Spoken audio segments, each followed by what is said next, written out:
L'association Synergie Bien-être, elle a pour vocation de rassembler, de mettre en commun tous les thérapeutes intervenants du bien-être pour qu'ils puissent communiquer, échanger et faire synergie. Donc ça veut dire faire ensemble quelque chose, une sorte d'écosystème qui va permettre aux gens de trouver une alternative un peu aux soins, dans un monde où on n'a quand même pas toujours le choix.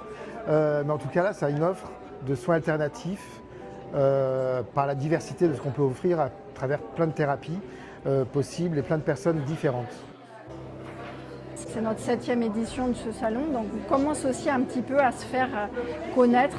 Ce salon a lieu une fois par an, vers le mois de mars. On regroupe à peu près 90 membres de l'association, donc qui sont des professionnels au service donc, justement de la santé naturelle et du bien-être.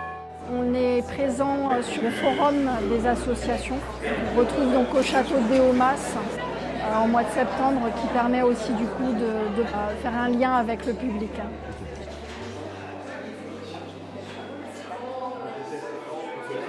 Ça leur apporte l'occasion de tester, je pense, quelque chose qu'ils n'avaient pas osé faire avant.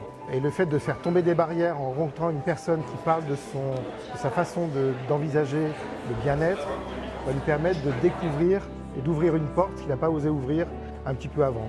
Je pense qu'on a vraiment, chaque thérapeute a un univers, et un univers qui permet d'aller vers une appétence, vraiment ce qu'on a envie de découvrir. Et telle ou telle personne va avoir plus besoin, je sais pas, d'un naturopathe, ou l'autre d'un magnétiseur, ou l'autre d'un massage. Donc ça va être la multiplicité des personnes va permettre de choisir ce qui nous semble le plus proche de notre vision. Donc pour les thérapeutes, les exposants, en fait, ça permet vraiment de rentrer en contact avec les gens, aussi du coup d'être vraiment à l'écoute, de se rencontrer, donc vraiment dans le présentiel. Et de découvrir pour chacune les différents outils thérapeutiques. L'année dernière, il y a eu à peu près 700 visiteurs. On est à peu près 35 exposants avec des conférences et des ateliers aussi proposés. On parle en effet par exemple de l'alimentation, on peut parler en énergétique, aussi, pourquoi pas, la médiumnité, la communication animale, les constellations familiales, des thérapies autant transpersonnelles que des thérapies individuelles, des ateliers, des animations, on a aussi du chant, tout ce qui est en lien avec l'art-thérapie, etc. Si vous ne venez pas, ça ne bougera pas. En fait, vous allez rester tel que vous êtes, sans ouverture d'esprit, sans découvrir quelque chose qui pourrait être lumineux en vous, sans aller en profondeur dans ce que vous êtes. En tout cas, c'est un manque de curiosité.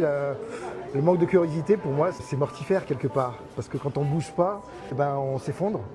Et pour moi, le monde, il bouge, donc il faut que les gens ils bougent aussi à l'intérieur d'eux. Ce que j'offre, c'est justement de bouger à l'intérieur de soi, de découvrir des espaces différents, d'ouvrir son esprit. Ça permet vraiment d'ouvrir des champs beaucoup plus vastes et beaucoup plus grands.